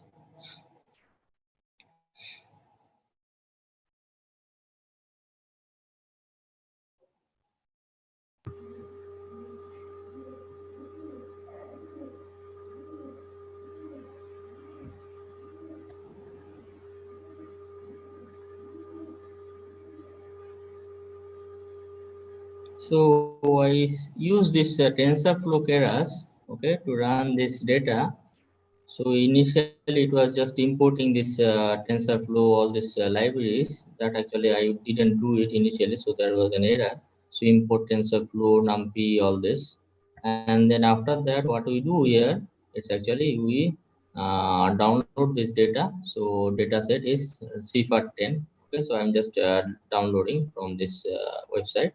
So if you see this data, if I'm just showing, printing, okay, actually this training size is this 50,000 that I already told you, 5,000 per class, and you have 10 class, total 50,000, and each image is of 32 cross 32 and 3 channels, red, green, blue. Okay, and then if you want to see this data, so you have this different classes, and these actually you will see this at the example, some of the examples, okay, from the data set, frog, drag that I was telling you. Okay, these are the small images, 32 cross 32 into 3 channels. Now I want to classify these images, okay, into these different categories. So I have to make a convolution neural network. So what I do is I have a model. I'm making a model. So first, this is a model. Okay, so I'm just generating this sequence of operations like convolutions, max pooling, these things.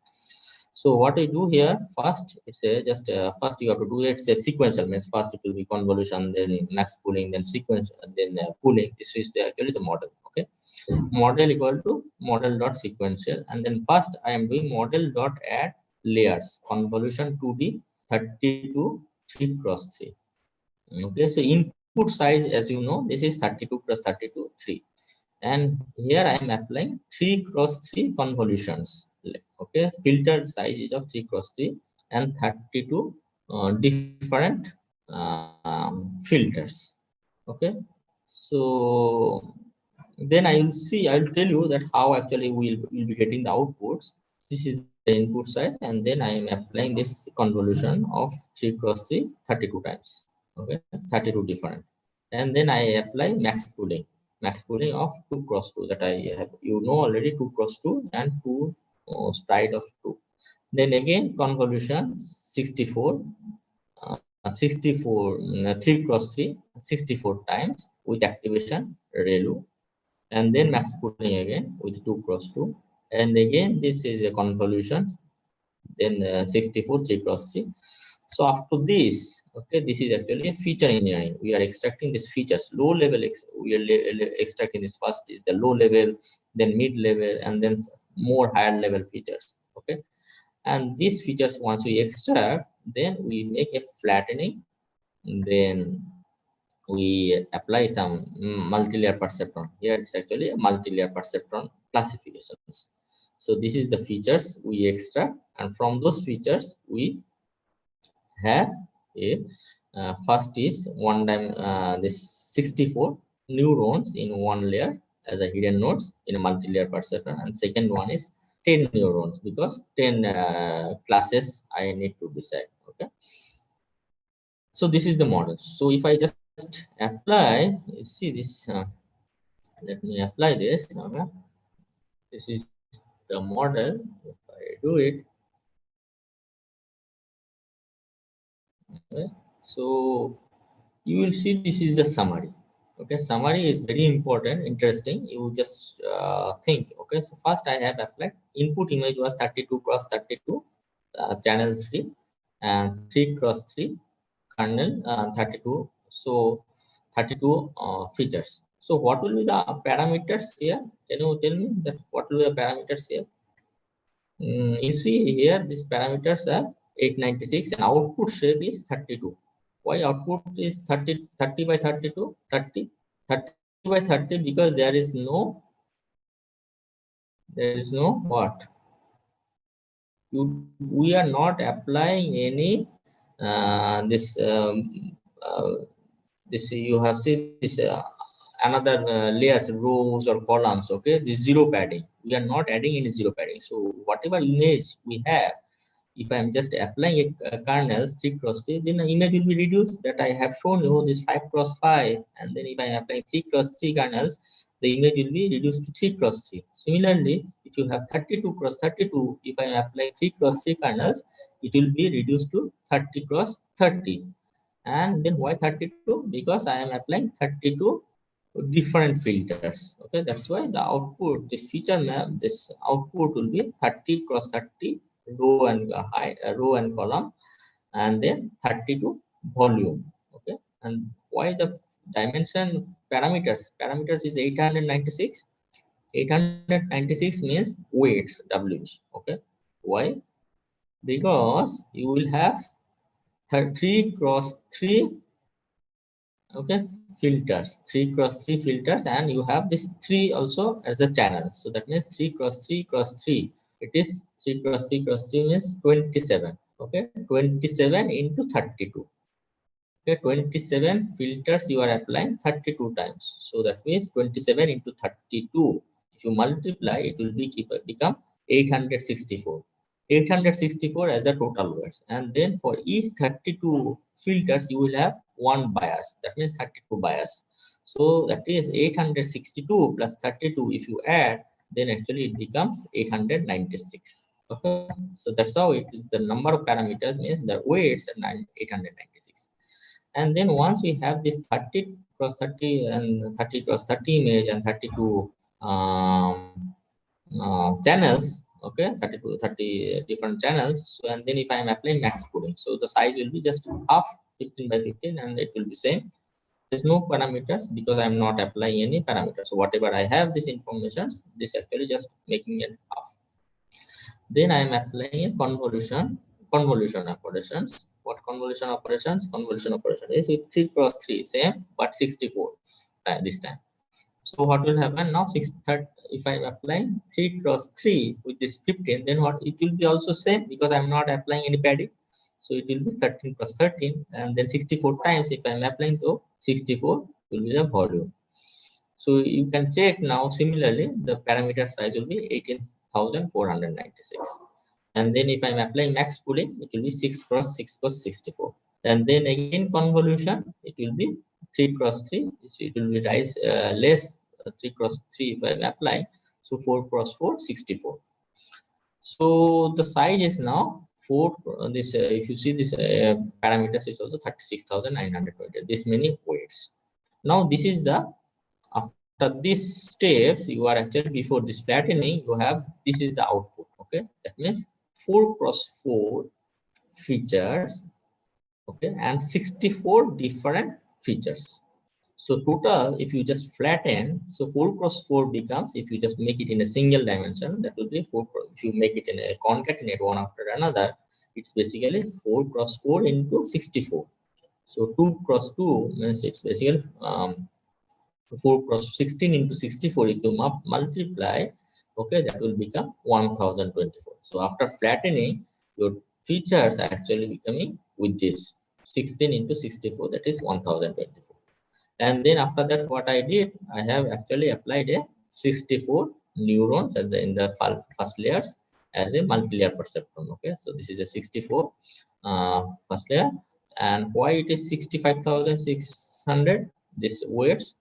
Because 1024, okay, features, and then if you have 64 neurons, so each neurons are actually connected to the previous 1024. So that means 64 into 1024 plus you have this 64 features, weights. Okay, so this, if you just multiply 64 into 1024 plus 64, you will be getting 65,600. So this is the total weight. And then after that, you will have 10 output. So if you see 64 into 10 plus 10, that is 650 weights. So this is the, so this number of weights parameter means this number of weights you require to adjust, that is 1,22,570 weights. So if you do it one after another, and then you will be getting you have to minimize this error. So what we are doing now, we are actually doing this cross entropy error, and then we have this Adam optimizer. Okay, so there are some optimizer algorithm that I will actually discuss after this. So optimizer actually, it will tell you that how fast you can reach to the minimum positions. Okay, so if there are several algorithms like RMS, then you have this Adam, then you have this Ada Delta. There are several algorithms. So if I'm applying this Adam, okay, optimizer with this operations with this convolutions, you see that after some time you will get the results. Okay, so this results you see. Okay, so this is actually getting converged. Okay, one see every epoch. I'm just running with it for uh, 10. Okay, so after 10 epochs, you will see the results. Okay, with 10, and you will get some results. Okay, so if you increase the epochs, you will be getting better results. So now you see this after 6 epochs, 7 epochs, the accuracy is actually getting better and better. Now,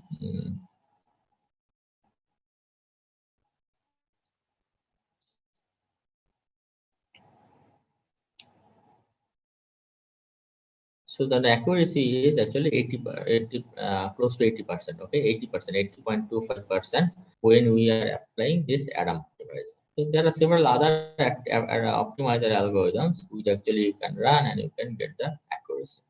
Okay, so with what in the CIFAR 10 data sets, with this simple architectures, okay, whatever I have shown you, this with these 3 convolutions max pooling and one dense layers, so I get this 80% accuracy. Okay, so yeah, any doubts here? Uh, yes, there are some doubts. So you have covered all of your topic in this session. No, I have some more things to discuss actually, and I'll show you So this different. just continue your session, and we will take those questions from the end of your session. Okay, so two things I need to discuss. So as you have seen already, there are actually several many parameters. Okay, so many parameters are there. So sometimes what will happen that if you have many parameters, so this mm, learning algorithms actually it may overfit. Okay, and sometimes if you see that if you do not use many layers or many convolutions operations, so sometimes it will be very simple. Okay, so like this, it's a simple classification, so you will not get good results. Okay, it's a very simple. So means this is not do not find a good pattern from this data. So the parameters are very less. It's not appropriate. If the parameters are huge, actually it will overfit. Means for every data, it will try to uh, it will try to modify the decision boundary such that it will classify the data, okay, in the positive and negative side. So overfitting is not good because if you decision boundary is such tuned, so much tuned. So if you have some data, okay, so in testing data, actually, if you have, for example, the circle, okay, so this circle data, if it's coming in here, because of your overfitting, it will be it will be decided as cross. Okay, so this is also not good. So we do not want so much tuning, fine tuning. Okay, so to avoid this tuning, actually there are several criteria people are doing. So sometimes people are doing actually this dropout. Sometimes people are doing this weight adjusting these weights. Okay, so if you have more weights, so it will make some punishments. Okay, so you cannot we cannot have more weights. Okay, so there will be some formulas. So these are called norms. So norms actually what they do, there's actually L1 norm, L2 norm. So so for example, whatever loss, minimum square, mean square error loss functions or cross entropy loss functions are there. And then, for example, if you have this number of weights, okay, thousands, 1,000 weights. So what they are doing, if you they are just adding this weights, every weights square term. Okay, so W1 square plus W2 square, all this. So if you are actually increasing the more and more weights, that means there will be possible that some weights will be very large, some weights will be small. Okay, and so that they want to uniform. Okay, so it should not be that all some of the weights are very high and some of the weights are very small. Okay, so to adjust all these weights uniformly, so they are doing this L1 norm and L2 norm. So L2 in L2 norms, actually this weights, these betas are actually W's. So these weights W squares are added. Okay, so all these W squares values are added in the along with the loss functions. When we are using L1 loss, that means with the only this W's are added in the loss function. So I'll just show you one figure, then it will be easier to understand. So given this data, if I do not use any norm, okay, so without any regularizations means of these weights, so if you see this, so many weights are there, and this actually will be fine tuned. Okay, so all this small data you see, these are actually fine tuned. Okay, so given a new data, actually it may be it will be deciding wrong. So instead of that, if I'm just making a some, uh, if I use some regularizations, okay, L2 norm or L1 norm. So L2 norm actually it will punish, okay, some words that you cannot actually go beyond this value, or you cannot go less than this value. Okay, so if I'm just fixing some of this criteria, so then this decision boundary will be a little smooth. It will not be very fine tuned. So there actually the results will be better. You see here the results accuracy was 91.5, and here accuracy is 93.5, 93 after this regularizations. Another concept I wanted to say that actually in this example, I have shown you this one Adam optimizer. Okay, there are actually many optimizers. Okay, so there are many optimizers. So this is actually, you see, this is a topographic map, okay, of this error surface. Means if you see this only two W1 or W2, okay, two errors, and they are all start with some same positions, and then you see this these are the different algorithms like stochastic gradient, RMS prop, Adam, Ada grade, Ada delta. So this will tell you, you see this which is actually making fast, means which converge to this minimum faster than other. That's actually we want. Okay, so if you apply some RMS prop or error delta, for some application it may be good, for some application it may be worse. Okay, so usually people use nowadays people use Adam optimizer, and then they perform those minimizations. Okay, so you see this is the another plot to understand actually how it works. So these are all start from the same points, and then how actually you are reducing these weights. Okay, so for example, if you have this W1, W2, so how this value of one point W1 is reduced. Okay, so with some ADA grade, ADA delta, you see that here error delta is very fast. Okay, so it's converging faster than the other optimizer algorithms. Okay, so that's it. And then there are actually this, whatever I have explained. So we have also some papers we have worked on this plant disease. Actually, that is useful for you also, means for agriculture. So we have used some plant disease identification using deep neural networks. Okay, it was published in 2017, and then there are several data sets available. Okay, so where 22 categories of different leaves, the plants plant leaves are there, and then they want to find out that whether they are healthy or not. Okay. Okay, so that's it from my side, I think. Yeah, thank you very much. So I think I can take your questions now. If you have any questions, you can always send emails. Yes, madam. Thank you, Dr. Path. We have one question from our audience. I have heard that SOM of uh, Helium farm, France, is 26%, and that of Amazon forest is 20%.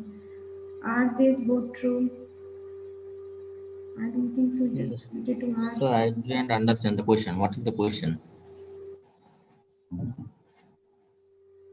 Uh, there are not relevant questions from this session, Dr. Path. This was actually a wonderful session where you have described everything from the base, every terminology which you are using in that particular technique like ANN and CNN. And thank you very much for that. And from my side, I have just one question. In Keras TensorFlow, we use number of nodes and input dimension in the code during the add layer.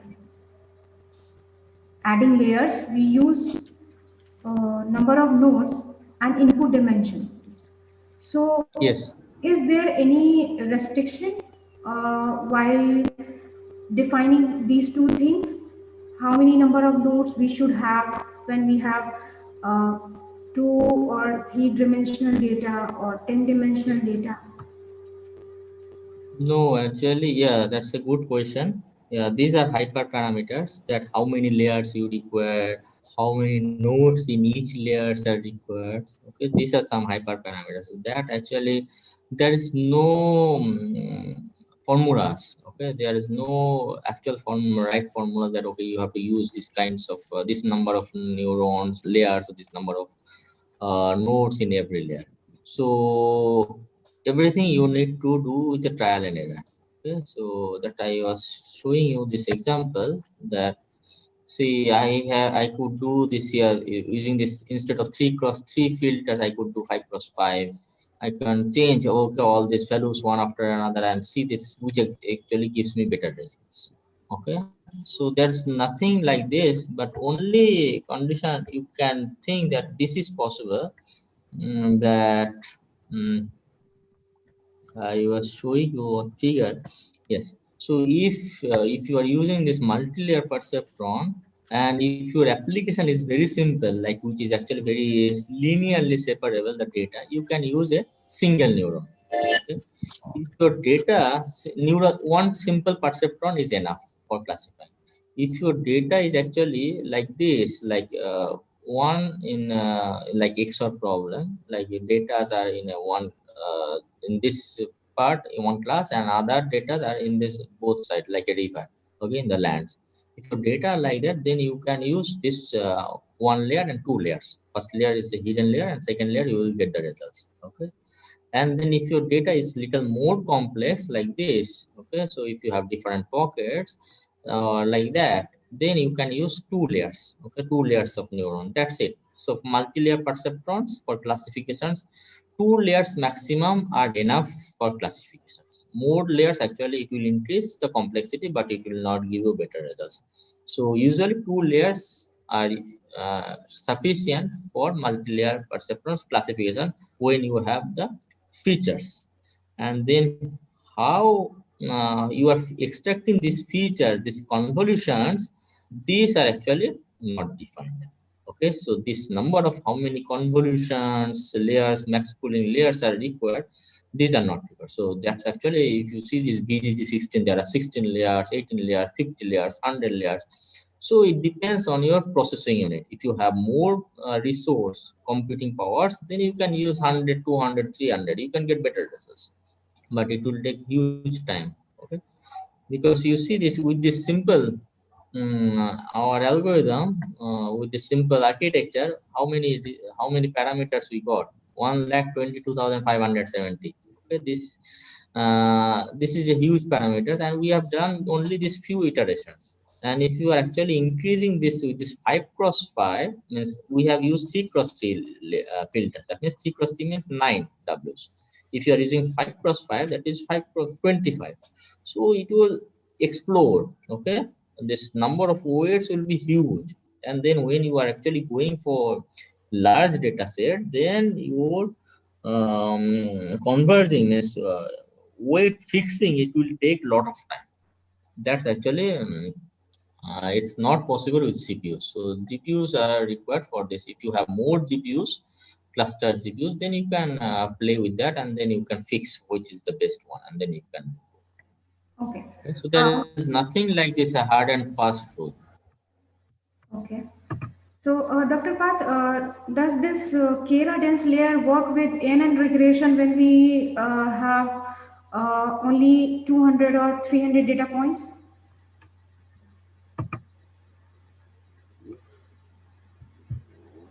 See, if you have 200, 300 data points, you can use multi-layer perceptron. Okay, so this feature engineering classification, but you cannot use deep learning. Deep learning, Yeah, you yeah, deeper yeah. this, you see so many parameters. Yeah, yeah, If yeah. you have so many parameters and if you have only 200, 300 data, actually this will be underfitting, Hmm. right? When you have this underfitting, you will not get a good learning curve. Okay, so you need to have more data. Okay, Okay. Okay. so with a small data, you cannot actually have this deep learning. You will have only one or two dimensional, a few neurons for classifications. Okay. Okay, thank you so much, Dr. Path, for connecting with us and giving your wonderful session to our participants. And I'm sure they will get benefited by your lecture in their own research. So, with that, before proceeding to the plenary session, I would like to get introduce our Principal and Dean, IABMI, International Agribusiness Management Institute, Dr. YC Zala, who is with us, who has joined this session.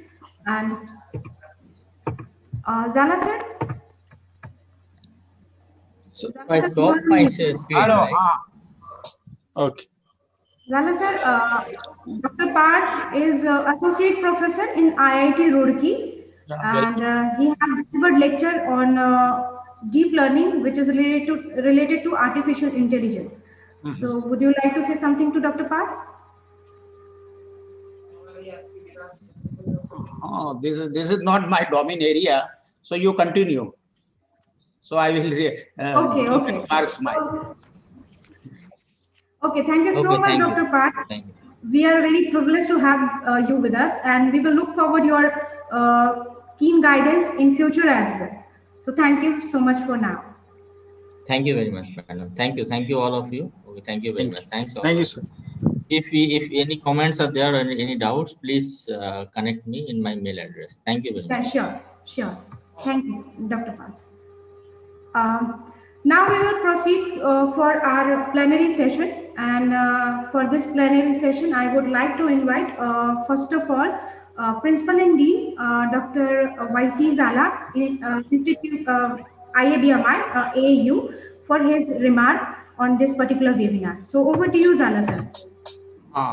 Good afternoon to you all. Dr. Parth Pratim Roy, this coordinator of this seminar, Dr. Preeti, Dr. Punir, Dr. Lad. Uh, I have just joined this webinar, and you know, this is not my domain area. I know very little about this machine learning, but I hope this webinar uh, has very useful to our PG students, and I have given the data that total participants are 521. 202 faculty members get the benefit of from these webinars, and 171 PG students and 148 UG as well as other students.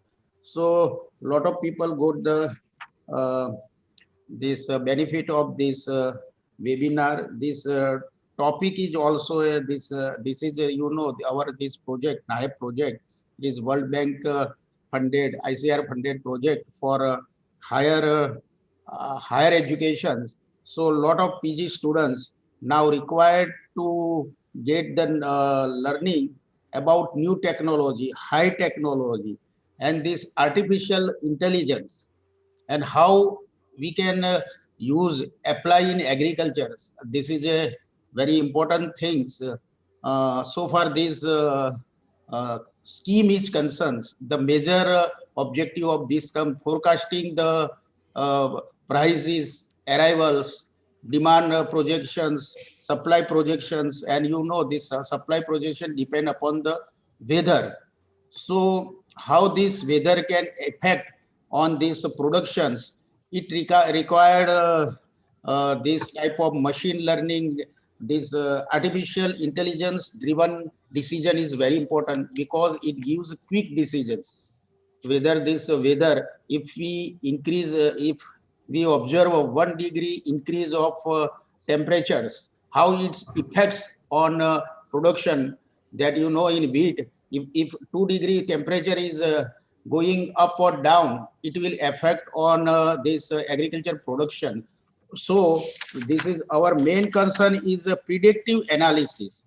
So how these machine learning models are being developed to track and predict various environmental impact on crop yield, such as weather changes. This is our main concerns. And we want such type of this machine learning driven decisions that immediately we can predict what is its effects on production, and automatically it effects on market arrival and its effects on prices. If we get such type of mechanism or we develop such type of model, that will be useful for this project. And actually there is a lot of application of artificial intelligence. This artificial intelligence offers the tools to boost farm yield and quality and truly transfer agriculture. So it is very important things. And these AI tools such as predictive analytics that I said on weather pattern can help to minimize crop losses around the world. Data analytics and robotics can boost overall production in every farm.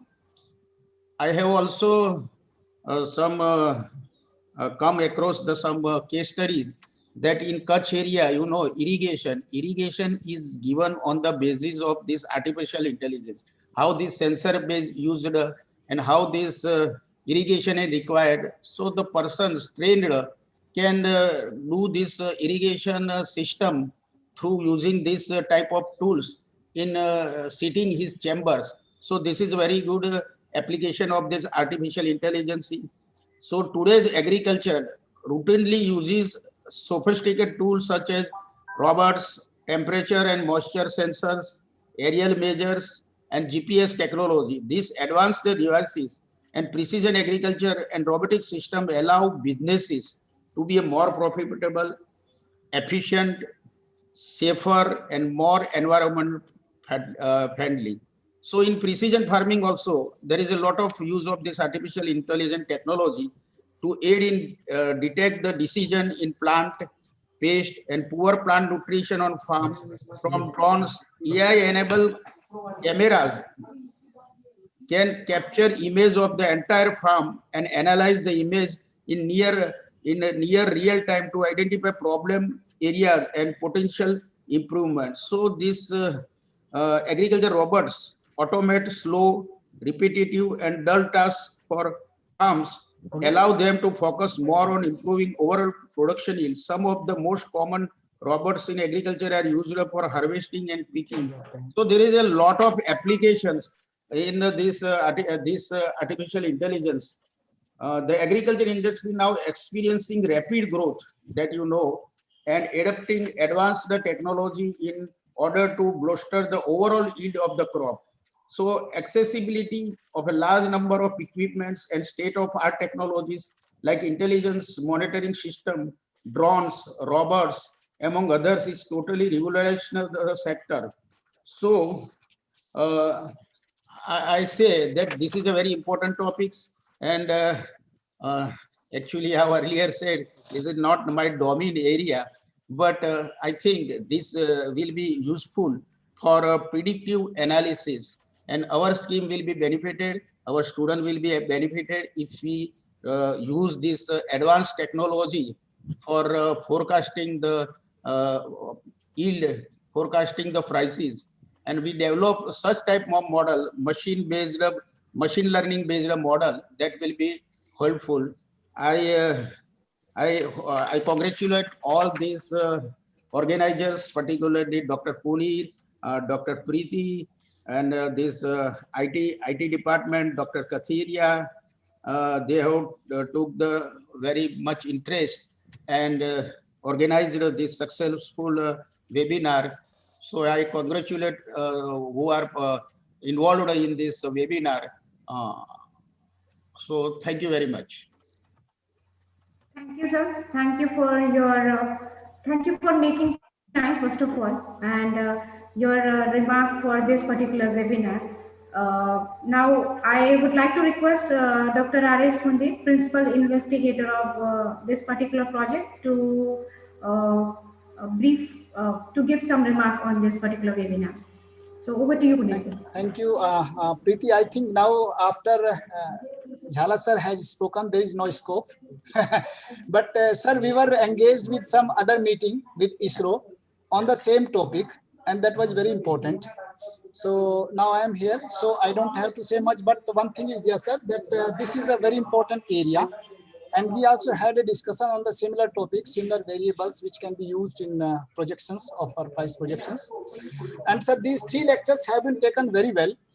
And I think this shows that we have to do work in this area. And if we do these things and we use this methodology, or maybe whatever we are discussing in this, maybe the training programs as well as in research, maybe artificial intelligence, this will be the only, I think, different outcome which is expected from this center. This is very, very important, one of the areas. And sir, these kind of training programs, in today's 3 lectures, as well as our discussion with ISRO, it seems that we will be able to do something, to make some headway in this direction. We are getting, or we are developing some understanding in this area. So these lectures have been taken up very well. And I think once again, from my side, I congratulate all the team members, particularly Dr. Kathiria and Dr. Preeti, Dr. Rucha, and all other members, and of course, Dr. Lad, who is here, and all the participants from my side. Thank you very much to one and all, and specifically to our principal and dean, Dr. Y.C. Jhala sir, for his blessings as well as his address as chief guest. Yes, sir. Thank you, sir. Thank you very much for your remark.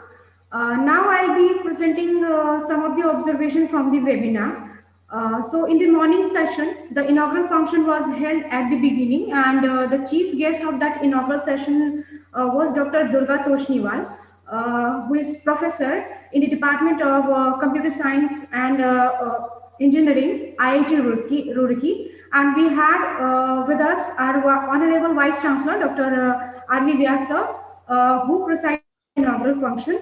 So in the morning session, Dr. R.S. Pundeep, who is the principal investigator of this particular project, started with his introductory remark about this NAHE project and highlighted some importance of artificial intelligence and machine learning. Then our chief guest and keynote speaker, Dr. Durga Toshniwal, professor, Department of CSE, IIT Roorkee, gave an overview about where this AI technique helped the whole world agriculture as well as Indian agriculture scenario in order to overcome various challenges in front of our farmers and stakeholders. Dr. Durga threw light on some smart agriculture supply chains, how to improve this agriculture supply chain into a sustainable agriculture supply chain with the use of AI and machine learning. Then the session was chaired by our Honorable Vice Chancellor, Dr. R.V. Vyas, where he highlighted the importance of agriculture intelligence and machine learning in the recent era. And in the technical session 1, we have with us Dr. Santosh Rathod, scientist in the Division of Transfer of Technology, IIRR, Indian Institute of Rice Research, Hyderabad, shared his views on hybrid time series modeling in agriculture using machine learning technique, where he explained regarding various linear and non-linear time series analysis, just to make our participant aware for the basics which he was going to explain or use in the hybrid time series analysis. So he has also highlighted how the forecasting by using this AI technique could have help for our scientists to make this to make their plans in advance. So after that, we have our technical session second and third, which is taken by Dr. Parth Pratim Roy, Associate Professor, Department of CSE, IIT Roorkee, where he explained various techniques like artificial neural network, CNN, from the scratch, and described the all the basics terminology which were used in these kind of techniques. And in his session, he also discussed about hyperplane for classification, multi-layer feed-forward neural network, backpropagation algorithm, activation function, traditional classification, image convolution with different illustration and kernels. He also gave some hands-on training on, we can say, Google Colab, which is IPython, in his session. So this was how the presentation went on in this whole day program, and we tried to cover some of the important aspects of artificial intelligence. As we all know, this is the vast area and we just have one day to cover those technique. So dear audience, please stay a while. We will surely come with all other unexplored methods of AI in the upcoming events of this project, and stay connected till then. So with that, I'm closing this observation here and moving ahead. I would like to invite Dr. Y.A. Lad for his vote of thanks in this plenary session. So over to you, Lad, sir. Thank you, madam. At the end, just I want to thank everybody there for propose a vote of thanks. I am first of all thanks to Dr. Y.C. Jhala sir, Principal and Dean, IABMI, and he's also office in charge of the NHP CAST project for his valuable, I think, feedback at the end. Sir has rightly said the different applications of the AI which is applicable in AI. Thank you so much, sir, to being present in our plenary session and grace the event. I also want to thank all the speakers. We can say that it starts from the inauguration of Dr. Durga Torniswal, Dr. Santosh Kumar Rathod, as well as in the second session, Dr. Parth Pratim Roy. I think they have justified the whole event for which we have planned from last, you can say, 10 days. And they have up to the mark and they graced the event. Thank you so much, all the speakers. I also want to thank Dr. R.S. Pundir, who is the PI of NHPCAS, for allowing us to conduct this event in the short duration and the helpful for the finding out the different speakers and everything. Thank you so much, sir. I also want to thank the Dr. Dhaval Katra, co-convener of this webinar. Thank you for his support and guidance. Thank you so much, sir. And I also want to thank the co-organizer, Dr. Preeti Kumar, who she has done so much hard work for making this event with the help of Rucha. Also thankful to Rucha for the put this event and put their efforts for the getting all the speaker and remaining formality for it. Thank you so much. I also want to thank all the organizing committee member, Dr. Manoj Lunagan, Dr. T.K. Parmar, Chetan Duragram, Dr. Mahesh Prajapati, and Vishita for their valuable support. And also I want to thank, first of all, at the end, that is the participant. Within the whole day, they have with us, and they have, I think, you can say, PG students and faculty take deep interest. We again come with the one day lecture on on the social part. Be present on the 8th. This is one of the event we are going to organize. Please join on this event. It will be helpful for your further growth and development when you are working in any organization. And at the end, I want to thank all the NHP cast member who has directly, indirectly supported us to make this event. Thank you. Thank you so much. Thank you, sir. So dear participants, we reach at the end of this event, and this is all for now.